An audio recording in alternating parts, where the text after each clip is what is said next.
오늘은 연중 30주일입니다. 예수님께서 율법에서 가장 큰 계명은 무엇입니까? 에 대한 물음을 받으시고 가장 큰 계명을 가르쳐 주십니다. 내 마음을 다하고 내 목숨을 다하고 내 정신을 다하여 주 너의 하느님을 사랑해야 한다. 이것이 가장 크고 첫째가는 계명이다. 둘째도 이와 같다. 내 이웃을 너 자신처럼 사랑해야 한다는 것이다. 온 율법과 예언서의 정신이 이 두 계명에 달려 있다. 가장 큰 계명이 뭐라고요? 마음을 다하고 목숨을 다하고 정신을 다해 주 너의 하느님을 사랑해야 한다. 이것이 가장 크고 첫째가는 계명이다. 간음을 하고 도둑질을 하고 거짓말을 하는 것보다 더 큰 계명이 이 계명입니다. 첫째가는 계명을 지키고 있는가를 성찰하는 것은 신앙인에게 당연한 일이겠지요. 예수님께 가장 큰 계명을 여쭈었는데 둘째로 큰 계명까지 말씀하시는 것은 두 계명이 관련이 있기 때문입니다. 요한 1서 4장 사랑하는 여러분에게 당부합니다. 우리는 서로 사랑합시다. 사랑은 하느님께로부터 오는 것입니다. 사랑하는 사람은 누구나 하느님께로부터 났으며 하느님을 압니다. 사랑하지 않는 사람은 하느님을 알지 못합니다. 하느님은 사랑이시기 때문입니다. 사랑이신 하느님을 알고 하느님을 사랑한다면 서로 사랑하게 됩니다. 여러분은 하느님을 사랑하십니까? 마음을 다하고 목숨을 다해 하느님을 사랑하십니까? 정신을 다해서 온 생각을 다해서 주님이신 너의 하느님을 사랑하십니까? 여기서 말하는 사랑이 어떤 사랑인지 알아들어야 합니다. 두 아들의 비유로 설명됩니다. 너희는 어떻게 생각하느냐? 어떤 사람에게 아들이 둘 있었는데 맏아들에게 가서 얘야 너 오늘 포도밭에 가서 일하여라 하고 일렀다. 그는 싫습니다 하고 대답하였지만 나중에 생각을 바꾸어 일하러 갔다. 아버지는 또 다른 아들에게 가서 같은 말을 하였다. 그는 가겠습니다 아버지 하고 대답하였지만 가지는 않았다. 이 둘 가운데 누가 아버지의 뜻을 실천하였느냐? 누가 계명을 지켰느냐는 물음입니다. 맏아들입니다. 맏아들은 일하러 가기 싫었습니다. 싫었지만 아버지께서 말씀하시니 생각을 바꾸어 일하러 갑니다. 가고 싶어 간 게 아니라 가기 싫었는데도 아버지께서 말씀하시니 실천한 겁니다. 사랑에는 감정적인 사랑과 의지적인 사랑이 있습니다. 이성에게 본성적으로 끌리거나 아름다움에 저절로 끌리는 것이 감정적인 사랑입니다. 첫째 계명에서 명하시는 하느님의 사랑은 이런 감정적인 사랑을 하라는 것이 아닙니다. 의지적인 사랑이 우리에게 주어져 있는 계명입니다. 싫습니다 라는 생각이 들 때도 있지만 생각을 바꾸어 하느님의 말씀을 실천하는 것이 하느님을 사랑하는 것입니다. 새벽 미사 오기 위해서 잠 깨는 거 일어나기 싫지 않았습니까? 싫습니다. 하지만 생각을 바꾸어 오신 여러분들은 하느님을 사랑하신 겁니다. 다만 이걸 말씀을 드리는 게 하느님에게 기쁨이 됩니다. 그냥 미사 참여하시는 것보다 하느님에 대한 사랑 때문에 제가 이 미사에 참석합니다.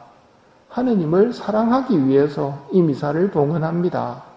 라는 말을 드릴 줄 알아야 합니다.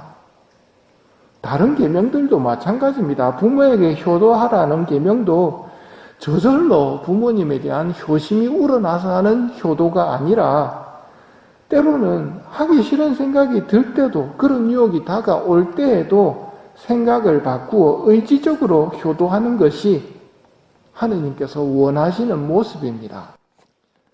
용서도 마찬가지입니다. 감정적으로 저 사람을 용서해주고 싶은 마음이 생겨서 용서하는 것이 아니라 하느님이 용서하라고 하실 때는 의지적인 용서입니다. 미운데도 아버지 저 사람을 용서합니다 하면 하느님께서도 내 죄를 용서하십니다. 우리에게 잘못한 일을 용서하오니 용서하시고 라는 말의 의미가 이런 것입니다. 감정적인 사랑이나 용서는 우리 힘으로 되는 게 아닙니다. 하느님이 우리에게 명령하신 것은 의지적인 사랑입니다. 의지적으로 하느님 사랑합니다. 하느님을 사랑하기 위해서 여기 있습니다. 저 사람 용서합니다.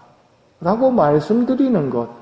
그럴 때 하느님께서는 사랑한다고 인정하시고 용서했다고 인정하시고 우리를 사랑해 주시고 용서해 주신다는 말입니다. 이런 사랑은 하느님께로부터 오는 것입니다. 의지적으로 하느님 아버지를 섬기며 겸손되이 자신을 낮추는 사람을 하느님께서는 존중해 주십니다. 성령께서 오셔서 우리를 도와주십니다.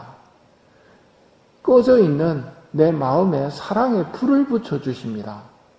그러면 진짜 감정적으로도 의지적으로도 하느님을 사랑하게 됩니다. 그래서 의지적인 사랑을 하고 계시면서 성령님께 청하셔야 됩니다. 사랑의 불을 놓으소서 하는 기도를 자주 바치셔야 하고 작은 일을 하더라도 하느님에 대한 사랑으로 합니다라는 말을 아버지께 올릴 때 아버지께 기쁨이 되고 영광이 됩니다. 하느님께는 사랑이 중요합니다. 우리한테서 하느님이 돈을 바라시겠습니까? 우리에게 주신 귀한 자유의지를 가지고 하느님을 섬기겠습니다. 그것도 사랑으로 섬기겠습니다. 라고 말하는 것, 그것을 기뻐하십니다.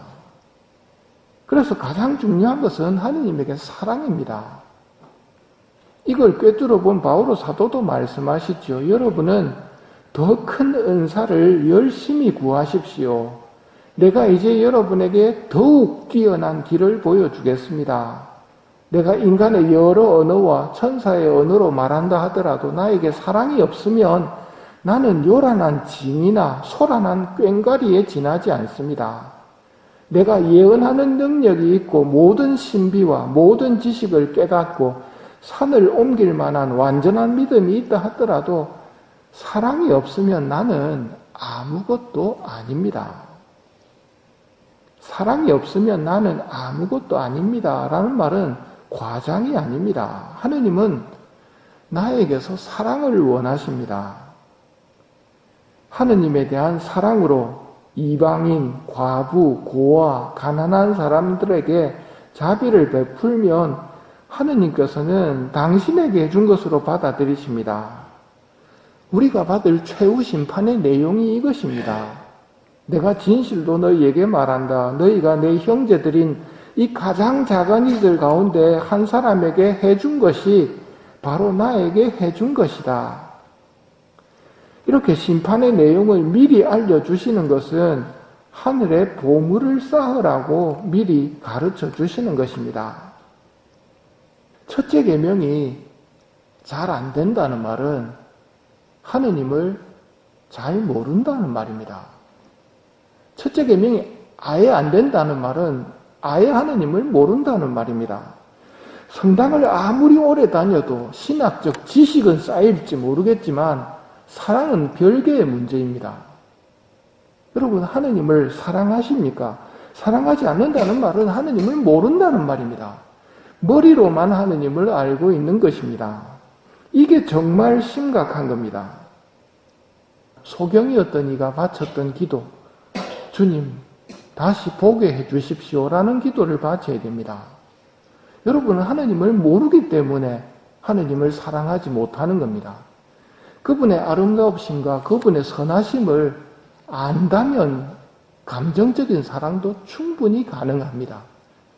하느님과 우리와의 관계에는 덕이 필요한데 향주 삼덕이라고 그러죠. 믿음과 희망과 사랑. 이 덕은 청하셔야 됩니다. 특히 애덕을 청하셔야 합니다.